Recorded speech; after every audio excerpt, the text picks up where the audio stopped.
Well, thank you very much for coming today, folks. As I said, we have an exciting announcement today. Before Rob passed away, we embarked on another little journey. We sat down with one of the largest publishing firms in the world, HarperCollins, and we decided to tell our story. For years, we've heard the media story. For years, we've heard our opposition stories. But now we're able to tell the true story, the untold story, not only the Ford family, but in particular, Rob Ford, the greatest mayor this country's ever seen. He's world renowned, and it's going to be an exciting story. And I can tell each and every one of you, every media outlet here, nothing. It's as I say, it's no holds barred with the media. You're going to be named in here. There's no politician safe in this country. When this comes out, from the Prime Minister to the Premier to the Mayor, it's going to rock the media world. It's going to rock the political world. We're going to be releasing this right across the country on November 22nd. It's going to have stories that no one here has ever heard, no one in the country has ever heard. And I'm going to look forward to having an opportunity to travel around the country, tell our story, meet the people, and after we do that, stay tuned for the next announcement. It's going to be very, very exciting. The people, Ford Nation, and even people not part of Ford Nation have spoken out. This is in Rob's words, my words, his wife Renata's words, my mother, Michael. Some of the trials and tribulations. We weren't holding back when Rob had problems about his addiction. That's in the story. But it's going to be our story. It's not going to be the 4 or 5 other people that have written books, the untrue stories, as I call them.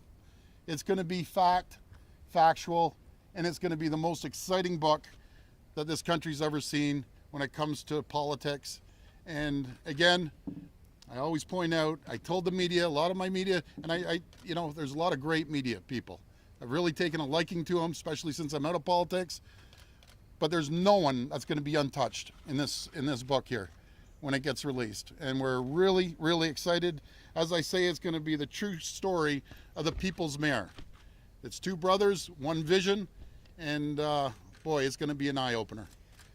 Doug, does it leave is it an unwritten story? Is there more to come? Is this going to set the table for something politically to carry on the Ford, the Ford name politically? George, I can assure you, I will be running politically. And I've been pretty upfront. I don't know if it's going to be holding the mayor accountable. It seems like no one's holding him accountable down there. Or the premier that runs up over $300 billion deficit. Or our new prime minister running around taking pictures with Vogue rather than worrying about jobs and the finances of this country, running up billions of dollars of debt within this first few months. We have a huge responsibility, all of us, to make sure we respect the taxpayers, as Rob said, and I can't see it at any level of government right now. As a city, we're on a financial cliff right now, and we're going over the edge. So I tell the taxpayers, hold on to your pocketbooks, because the government's coming in there, and they're going to stick their hands in your pockets and try to take every single hard-earned penny that you've made. Next question. You could have run for leaders of the Conservatives. You could have run in the last election. Why this time would you say I'm going to? And then well, you know something, I'll answer that very simply, as I have all the other times. Rob was dying of cancer. I needed to be there for him. I need to be there for Renata and his kids. It was one of the toughest times of our life. We were at the hospital 24/7, lying beside him, in the bed beside him. And to be fair with our supporters, I couldn't split that job. I couldn't split family versus politics. Family always comes first. Politics comes second. But there's still a huge opportunity out there, and we can't wait. I just can't wait. What are you leaning more towards? Well, let's see what happens over the next year. But my main focus is to get out there, meet the people right across this country, and speak to them, see what's on their mind. That's where we get most of our information, or from the average person, the average taxpayer. How's that going to work out? Are you going to tour the country, or? I'm gonna be around the country. I love the East Coast. I love the people out west. They're great. And the Quebecers, they have so much passion. They're like us, so passionate. And I just look forward to touring around and meeting the people. Doug, do you think realistically you have the capacity to be the Prime Minister of this country? Well, you know something, you're asking me. I've never said I was going to be Prime Minister. But if you're putting me up against Justin Trudeau, a camp counselor, and a part-time drama teacher, that answers everything. He is not qualified to be Prime Minister. I won't say that about all Liberals. Paul Martin was highly qualified. Jean Chrétien was highly qualified. Justin Trudeau is not qualified to be Prime Minister. I will say that in this book, and that's my opinion, but I sure wouldn't have a part-time drama teacher and camp counselor running my company or running my finances. So you're saying that this is going to be the true story. I mean, I look around, I think we've all written a lot about you, the family, about Rob. Like, where did we get it wrong? Oh, a few times. Where did you get it wrong? Well, since you asked that question, let's call out the Lion Toronto Star. Robin Doolittle came out and emphatically said, Rob said homophobic things about the Prime Minister. Outright lie. Right? Very clear. She said a few other things. That was an outright lie that actually played in the federal election. I'm still waiting for the apology from the Prime Minister when he called Rob out for saying something that he never said. And I could go down lie after lie after lie after lie that we've documented, and the story's going to come out. And each and every one of you may be in the story. I'm going to call out Joe Warmington. Joe Warmington is in this book because he calls it the way it is, in my opinion. When that story came out about Robin Doolittle and Kevin Donovan, where was the Toronto Star holding them accountable?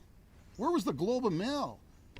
There's no journalistic ethics whatsoever with those two when it comes to telling the story about Rob, because they lied and they sold the papers based on a lie. And the only person that called them out was Joe Warmington in the Toronto Sun. The only person. But at this point, I mean, do you not at least understand why there was such a strong push to get answers out of your brother in the thick of that scandal? I mean, absolutely, but the lies the biggest continued. city in this That's country, right. Doug, was hanging out with criminals and doing illegal That's stuff. right. You know, So, like, this is a book that's going to be calling out people, other politicians that skated, that never had any issues, went after, politicians that were drinking, were doing drugs, but they were untouched, they were unscathed. Rob Ford admitted that he had an issue. I'm proud of him admitting it, going to get help, getting rehab, and getting his life straightened out. Unfortunately, he was taken from us from something a little stronger than politics. so you're saying you're going to name names. So, like, who are you going to name? What kind of Well, let's stay behavior tuned they're until November 22nd, and you read this book, and it will rock the political world. It will rock the media world. I can assure you. You need to get lawyered up to release. I mean, Well, every book gets lawyered up.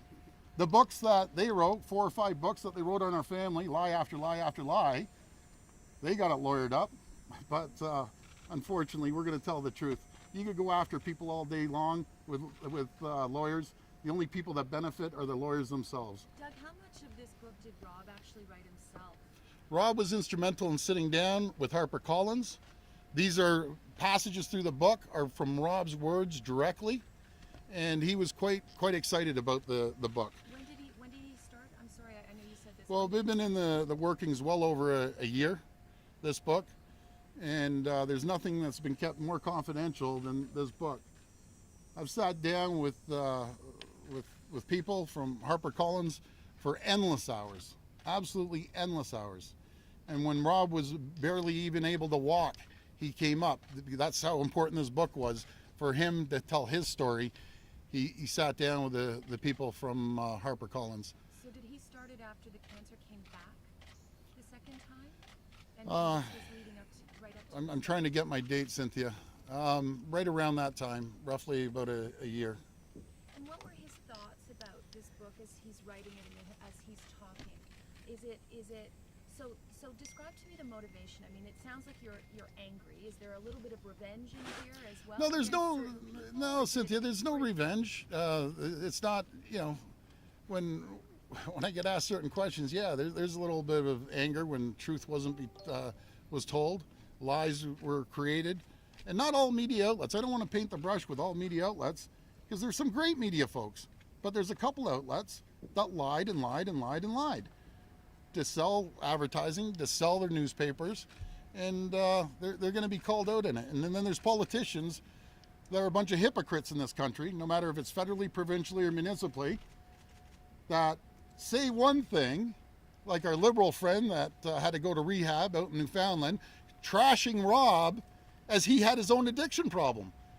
But when he went to go to the rehab center, he was a hero. There's a double standard when it came to Rob Ford versus any politician in the country. So tell me about his emotional state of mind as he's sitting down to write this book and talk to HarperCollins about it. Well, he finally felt that he could actually speak the truth on certain issues that the media called him out on, certain issues politicians called him out on. He was feeling good. He's finally saying, hey, we're going to get our story out there. It's going to be a good story. It's going to be a very, very interesting story. And this story is going to lead to other political things in the future. Doug, is this book going to reveal members of the media and other politicians that have addiction issues? Well, let's wait and see. Let's take a look. Let's run through it. But you can't throw stones in a glass house. You know, Fords can't be judgmental because we've had every issue going in our family. Everyone knows it's an open chapter, open book.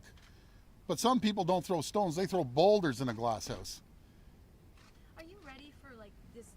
I mean, I suppose the scrutiny never ends, but Never. You're opening yourself up to even more, like another onslaught of scrutiny. Whereas the last time I talked to you, the day the video was released, you just wanted it to be done and over with. So why are you sort of exposing all this yet again for a renewed? Well, number one, this book, the proceeds will be going to charities, a wide variety of different charities. So we're going to help a lot of charities out. But it's going to be the first time ever that we're going to be able to tell our story. There's story after story after story. I refuse to read them. I know my mother's read a couple of them, and I told her to highlight all the lies, and every single page there was a lie, lie, lie, lie, lie on all these stories. But the difference between this book and other books that came out, the writers of the other books, it was for personal gain. It was to put money in their pocket. This is to help people in need, people with cancer, other charitable organizations around the country. So that this is not about personal gain. This is going to be strictly about getting our story out and raising some money for very needy charities. Sorry, Doug, can you just clarify that? Are you Yeah. saying that the proceeds of this book will go to not to the Ford family? No, it's going to go to charities, a wide variety of charities that we've supported over the years. One of the charities that are going to benefit most probably is the Ford Panoff Foundation. If you remember the mouse trials, as we called it, Rob was the first person to have that trial, and that could have possibly helped him, prolonged his life, and he ran out of time. And we don't want any other family to be facing that.